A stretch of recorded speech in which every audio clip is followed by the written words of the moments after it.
예수님께서 빌립에게 대답해 주시는 거죠. 빌립이 8절 말씀에 주의 아버지를 우리에게 보여주옵소서 그리하면 족하겠나이다.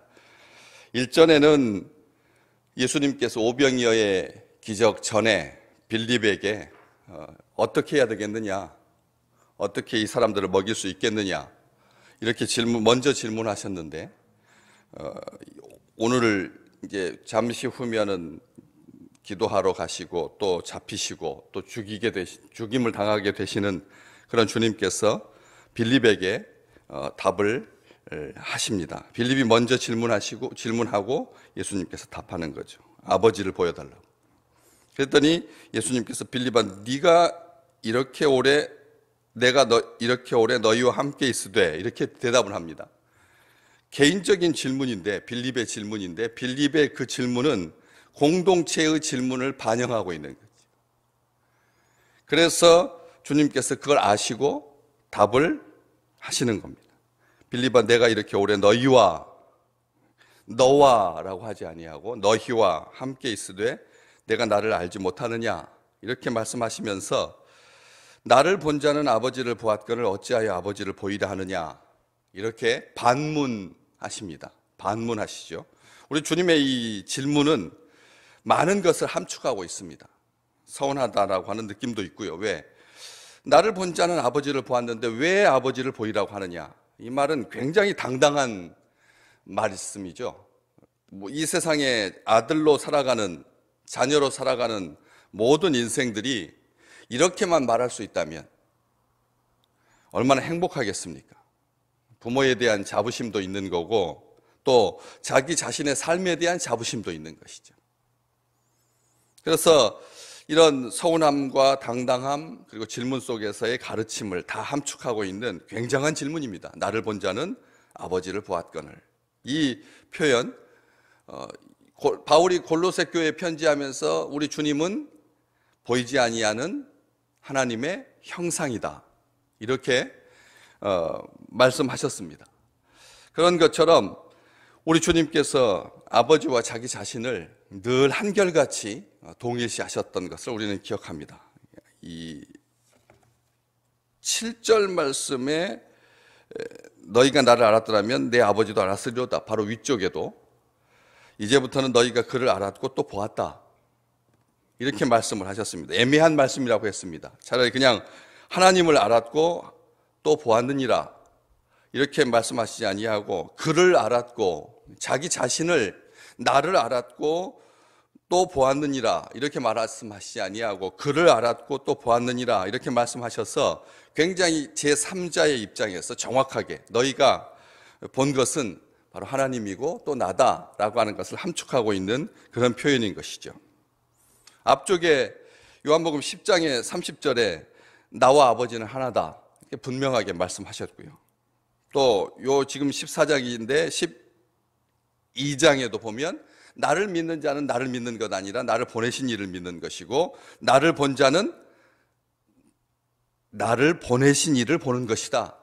이렇게 계속 그렇게 말씀하셨습니다. 항상 하나님과 자기 자신을 분리하지 않으셨습니다. 한결같이 하나님을 이렇게 드러내시는 그런 삶을 사신 거죠. 그래서 아버지는 곧 아들이고 아들은 곧 하나님이기 때문에 따로 볼 필요가 없다. 이 말, 어쩌면 너는 네 아버지하고 그렇게 딱 닮았느냐라고 하는 이 표현은 저주가 아닌 거죠. 칭찬입니다. 널 보면 딱 너 돌아가신 네 아버지 생각난다 라고 하는 이 표현은 그 아들에 대한 칭찬인 거죠. 그리고 아버지에 대한 존경이고 이것은 좋은 관계입니다. 바람직한 관계이고 아름다운 관계이고 이 세상에서의 관계도 그럴진데 하물며 우리 주님께서 다른 사람이 그렇게 말한 게 아니라 당신을 보면 하나님이 보입니다 이렇게 말하는 것이 아니라 친히 왜? 하늘로부터 온 나 외에는 아버지를 본 자가 없다고 했으니까. 그래서 세상 사람들은 예수님을 보면서 하나님을 봤다라고 말할 수가 없는 겁니다. 하나님을 본 적이 없으니까. 어떤 인생도 하나님을 볼 수가 없으니까 우리 주님 말고는 아버지와 나는 하나다. 나를 본 사람은 하나님을 본 거다. 이렇게 말할 수가 없는 것이죠. 그렇기 때문에 이 말씀은 우리 주님의 말씀이고 진리의 말씀인 겁니다. 이 세상의 어떤 존재도, 어떤 책에서도, 어떤 비석에서도, 어떤 기념물에서도 하나님의 형상을 알 수가 없기 때문에 우리 주님께서 하신 이 말씀이 온전하신 말씀이고, 이것이 성경책에 기록되었기 때문에 이 말씀은 하나님의 말씀인 것이죠. 우리에게 믿음의 토대가 되는 아주 귀중한 말씀인 것입니다. 나는 하나님이다 라고 하는 것을 전제하고 있는 말씀이죠. 최고의 자부심입니다. 자랑이기도 하고요. 우리 주님 이 땅에서 계시는 동안 내내 아버지를 보여주는 삶, 아버지와 하나인 생애, 아버지의 뜻을 이루고 아버지를 영화롭게 하는 삶, 아버지와 함께하는 삶을 사셨습니다. 우리 또한 그런 삶을 살 수 있도록 우리 주님께서 축복해 주셨습니다. 너희를 영접하는 자는 나를 영접하는 것이고, 나를 영접하는 사람은 아버지를 영접하는 거다. 우리와 우리 주님과 하나님을 항상 동일시하셨습니다. 이 관계, 가족은 나인 거죠. 나는 가족이고, 하나님의 가족, 하늘에 속한 사람들, 이 축복보다 더한 축복이 어디가 있겠습니까? 우리 주님께서 그렇게 말씀하셨습니다. 그렇기 때문에 13절 말씀 보실까요? 너희가 내 이름으로 무엇을 구하든지 내가 행하리니 이는 아버지로 하여금 아들로 말미암아 영광을 받으시게 하려 함이라. 이렇게 말하실 수가 있는 것이죠. 주님께서 너희가 내 이름으로 무엇을 구하든지 내가 행할 거다. 그런데 내가 행하는데 이는 아버지로 하여금 아들로 말미암아 영광을 받으시게 하려 하는 거다. 매사에 그렇게 말씀하시는 겁니다. 내가 행하지만 영광 받으시는 분은 하나님이시라고. 오늘 우리는 반드시 행하는 하루가 될 것입니다. 행하는 것마다 하나님의 영광이 되시기를 주의 이름으로 축복합니다. 우리가 하는 것마다 하나님의 영광이라고 하는 것을 믿으시기 바랍니다. 아들이 그렇게 말씀하셨기 때문에. 그래서 내가 아버지 안에, 아버지가 내 안에 계신다. 이 표현 참 사랑하는 표현인 거죠. 굉장히 존중하는 표현이고요. 왜? 아버지, 우리 주님의 인격과 성품의 비밀이 여기에 있는 것입니다. 내가 내 의지를 가지고 정교하게 살겠다. 이것은 부질없는 생각입니다. 이것은 완악한 생각이기도 하고요. 우리가 뭔데 바르게 살 수가 있겠습니까? 우리가 뭔데 거룩하게 살 수가 있겠습니까? 우리가 뭔데 선하게 살 수가 있겠습니까? 한 순간도 한 분초도 우리는 그렇게 살지 못합니다. 주께서 내 안에 계셔야지만 그렇게 살 수가 있는 것이죠. 성령이여 강림하사 오늘 함께 부르셨던 이 찬양, 정케하고 위로하사 복을 받게 하소서. 우리를 정결하게 하시고 우리를 위로하시고 복받게 하소서. 충만하게 하시오니 무한 감사합니다. 예수여 비오니 나의 기도 들으사 애통하며 회개한 마음 충만하게 하소서. 우리가 고백했던 이 찬송가 가사와 같이 우리 주님의 영이신 성령께서 우리 안에 계셔서 우리를 주관하시고 늘 그런 의식으로 살 수 있습니다. 아시지 않습니까? 눈 뜰 때마다 내 눈꺼풀을 열어주신 주여 감사합니다. 많은 사람들이 피곤하면 눈꺼풀이 얼마나 무거워, 다들 그렇게 말하더라고요. 눈꺼풀이 무거워서 못 살겠다. 눈꺼풀이 그냥 물리적으로 처져가지고 눈을 한 30%나 가려가지고 눈꺼풀을 잘라내야 되는 수술을 요즘 많이 하지 않습니까? 부모님들에게 그런 수술 해드리지 않습니까? 그런 것처럼 이 눈꺼풀이 무거운 것도 내 힘으로 안 되는데, 내 의지로도 안 되고, 눈꺼풀 하나 들 힘이 없는데, 그래서 수술해야 되는 건데, 하나님께서 우리의 눈꺼풀을 열어주셔야 모든 것을 온전하게 볼 줄로 믿습니다. 그래서 우리 주님께서 말씀하신 이것, 바로 아버지가 내 생명의 근원이시라는 거죠. 내 삶의 근원이고 내 인격과 성품의 비밀이다. 내 존재의 근거다. 이렇게 말씀하셨습니다. 그리고 또 말씀하시지 않았습니까? 10절 말씀에 내가 너희에게 이르는 말은 스스로 하는 것이 아니라 아버지께서 내 안에 계셔서 그의 일을 하시는 것이다. 무슨 말씀입니까? 하나님이 직접 하시는 말씀이기 때문에 진리다는 것입니다. 하나님의 말씀이기 때문에. 이런 우리가 오늘 하는 말, 우리가 CCTV를 옆에다 달고 다닌다고 한들, 셀카로 매 순간 찍는다고 한들 우리의 말에 흠이 없을 수 있겠습니까? 하나님께서 파수꾼을 세우셔서 지키지 않으시면 우리의 입술은 삐끗하게 되어 있습니다. 말 한마디 잘못해가지고 인생을 얼마나 힘들게 사는 사람들이 얼마나 많은데, 왜 많은 그 정신 똑바로 차리는 사람이 대권 주자인데도 말 한마디 잘못해가지고 어르신들 앞에서 무릎 꿇고 빌어야 되고,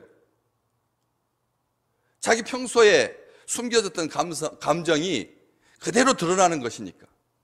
그래서 언어가 얼마나 조심스러운 건데, 우리 주님, 내가 하는 말은, 내가 너희에게 이르는 말은 스스로 하는 말이 아니라 내 안에 계신 아버지께서 하시는 말씀이다. 이건 놀라운 자부심인 거죠. 오늘 우리의 입술은 우리가 주관하지 못합니다. 우리 입술은 우리가 주관할 수 없습니다. 성령께서 감화시키시고 성령께서 교통하시고 성령께서 주관해 주실 줄로 믿습니다. 우리의 입술은 하나님의 영광을 위해서 창조된 피조물 중에 아주 놀라운 피조. 그렇기 때문에 우리는 아버지를 보여주는 자인 거예요.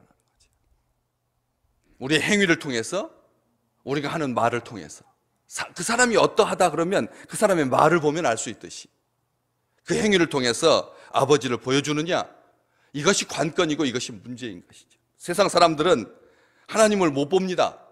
볼 수가 없습니다. 우리도 마찬가지고요.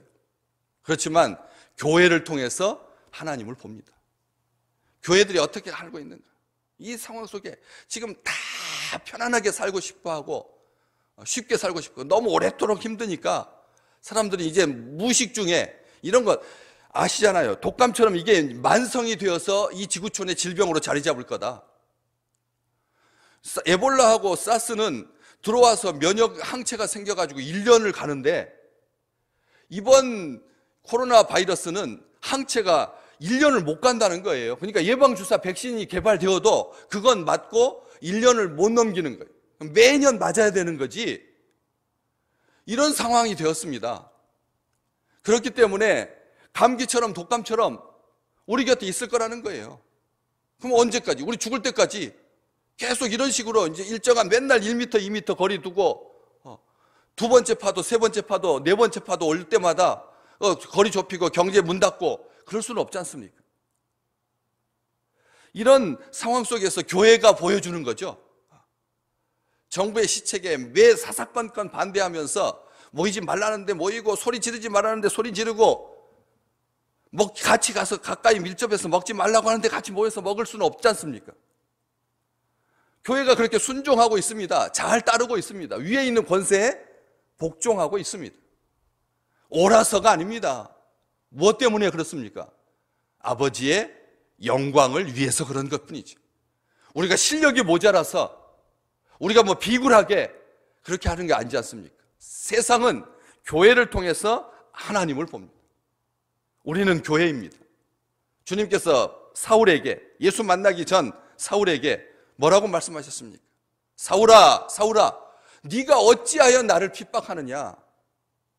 교회를 핍박했을 뿐인데, 그것도 교회를 핍박하고 성도를 핍박했을 뿐인데 주님께서 그리 말씀하시지 않으셨습니까? 우리는 교회입니다. 사사기 2장, 여호수아가 사는 날 동안과 뒤에 생존한 장로들이 살아있는 동안 이스라엘이 여호와를 섬긴지라. 아멘. 여호수아가 세상을 떠나고 그 뒤에 생존한 장로들이 살아있는 동안, 우리 장로님들이 계시는 동안, 교회라는 말씀입니다. 우리는 자부심이 있어야 됩니다. 그래서 이스라엘이 여호와를 섬겼던 것처럼 나 때문에 우리의 자손들이 여호와를 섬길 수만 있다면 이것보다 더 행복한 것이 어디가 있겠습니까? 말로 되는 거 아니지 않습니까? 그래서 나의 행함으로, 나의 언어로 우리가 하나님을 보여주듯이 오늘 우리의 삶 가운데 매 순간이 내 삶 따로 있고 하나님 삶 따로 있는 것이 아니라, 새벽기도 따로 있고 오늘 내 일상이 따로 있는 것이 아니라, 주님께서 나는 매사에 항상 아버지 안에 내가 있고 내 안에 아버지께서 계시다, 라고 말씀하셨던 그 놀라운 선언과 자부심이 가득한 귀한 날 되시기를 주의 이름으로 축복합니다.